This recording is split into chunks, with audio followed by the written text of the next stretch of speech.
नमस्कार। Digital India को भारत की हर मुश्किल का हल बताया जा रहा है, पर क्या ये सच है या फिर तस्वीर कुछ और ही है? चलिए आज इसका एक पूरा रियलिटी चेक करते हैं। चलिए शुरू करते हैं। आपका नाम, आपका पता, आपका फोन नंबर, ये तो बस शुरुआत है ना? लेकिन बात यहीं खत्म नहीं होती।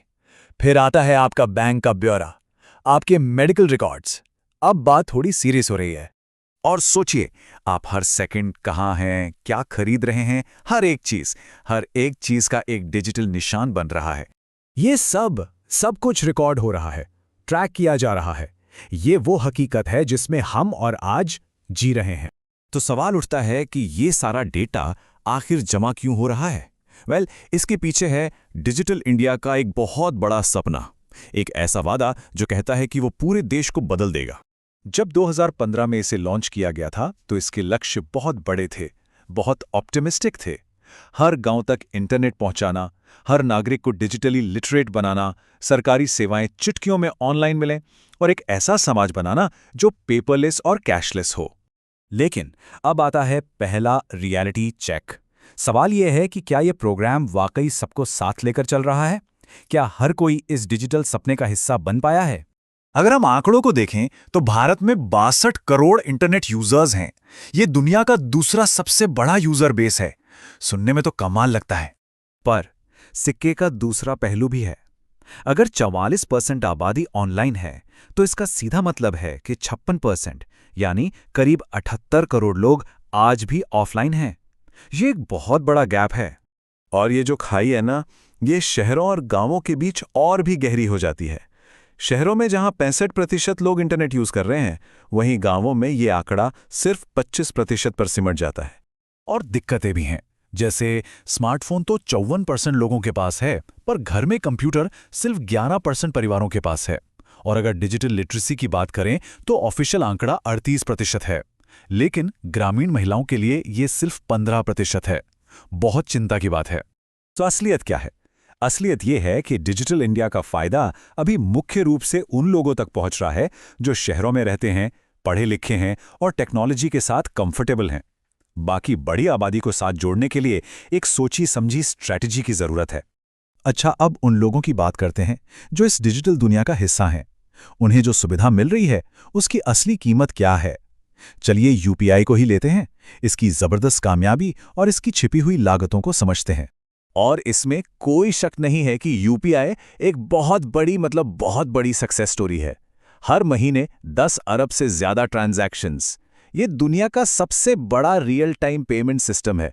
इसने वाकई करोड़ों लोगों की जिंदगी आसान बना दी है।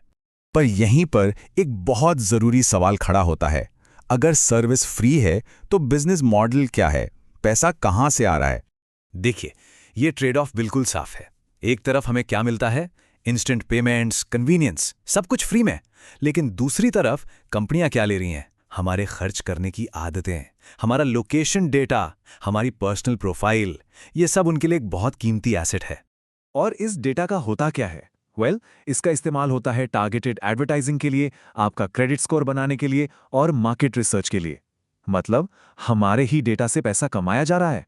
अब आते हैं सबसे बड़े मुद्दे पर, सुरक्षा। और यहां बात होगी आधार की। देखिए, ये एक जबरदस्त सिस्टम है, लेकिन इतने बड़े सिस्टम के साथ उतनी ही बड़ी सिक्योरिटी चैलेंजेस भी जुड़ी हुई हैं। जरा स्केल तो देखिए, 1.34 अरब लोग आधार में एनरोल्ड हैं।